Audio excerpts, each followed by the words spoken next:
throwing stones at passing vehicles, targeting teachers and staff, and allegedly assaulting a man believed to be a foreign national. Speaker. Since 2023 to 2025, the department has facilitated about 40,000 school children and beyond for educational visits in Parliament. Hi guys, I came across these two videos. The kids are from South Africa and the kids are from Ghana.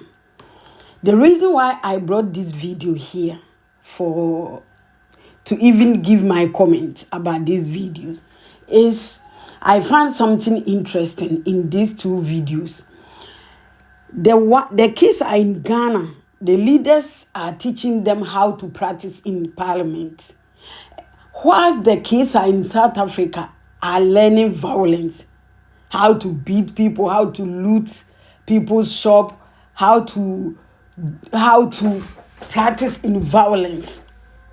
So I decided to come here and share these two videos with you guys so that maybe, I don't know, you people can also share your thoughts under the comment section.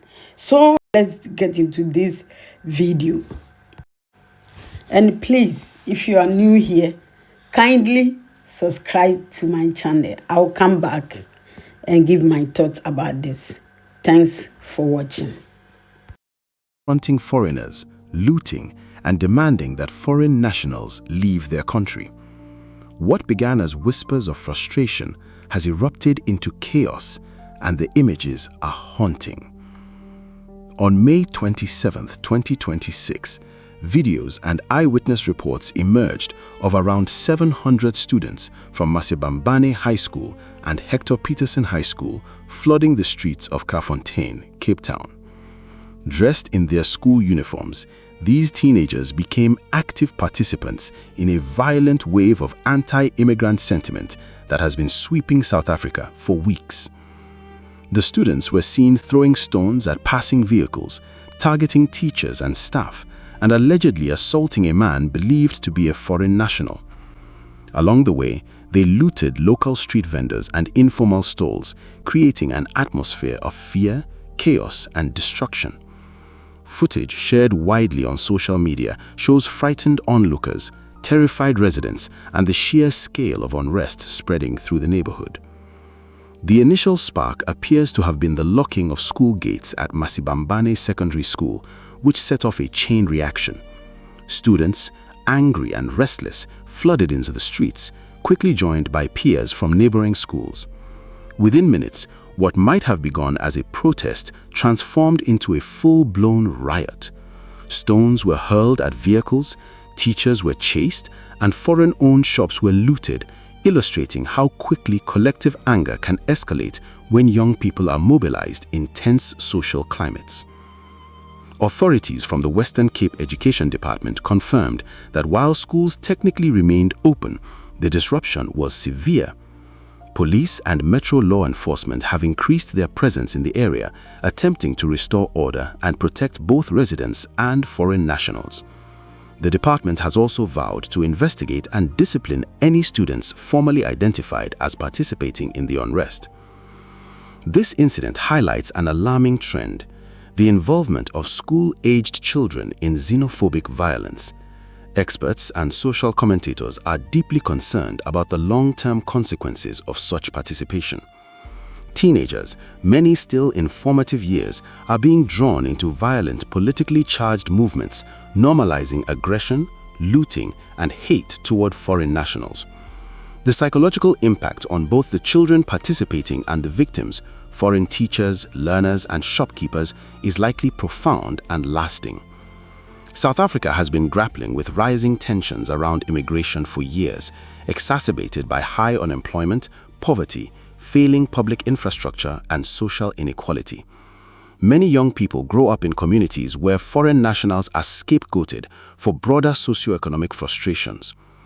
Activist movements like March and March and Operation Dudula have, intentionally or not, mobilized communities to target foreign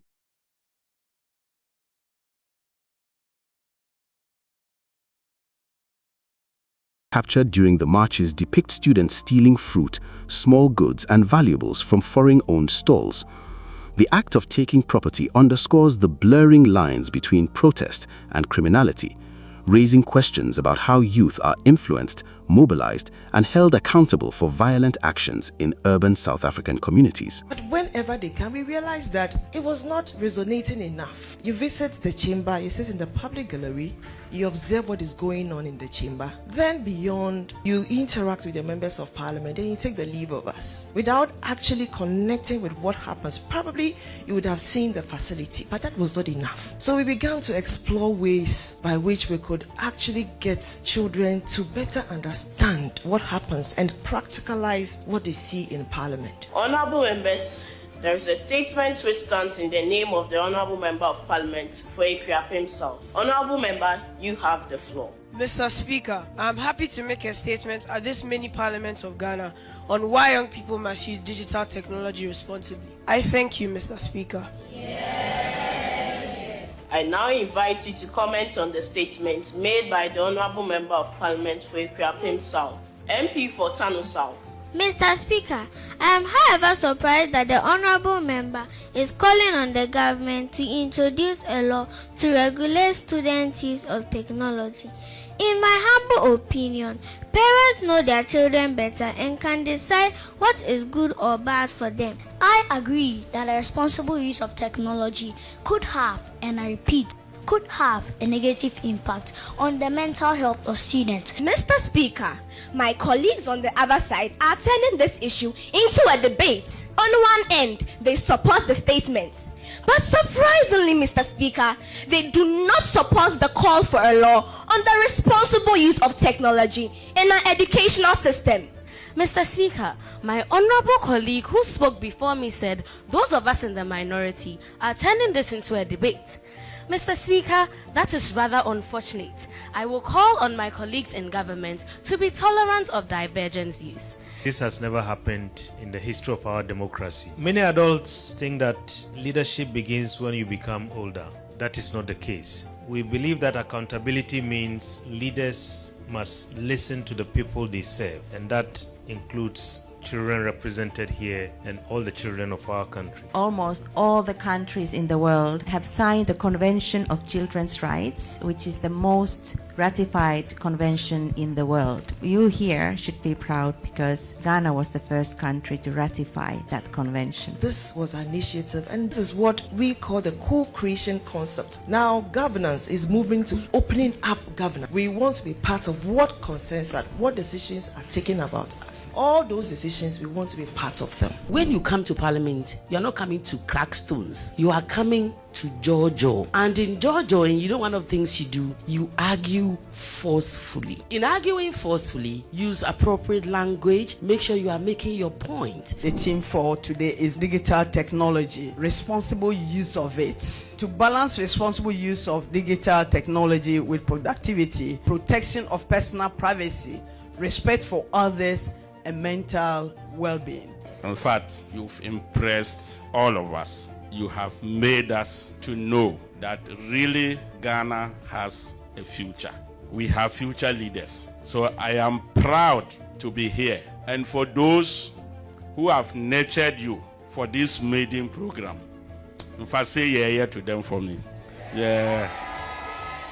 Listen to understand, challenge ideas, but remember to respect everyone. As young people, we come across a lot of inappropriate content on the internet that is not suitable for our age. As much as we come across these contents, most of the times we actually also want to do what we are seeing of these content. And so as young people here, as you are using the internet for various ways, you have to be mindful of some of the things you come across, and just bearing in mind that you do not have to do the things you see on the internet. We are proud to work with UNICEF and the Public Engagement Department of our Parliament. We are hoping that going into the future, this chamber will be truly representative of the Yo guys, we are back.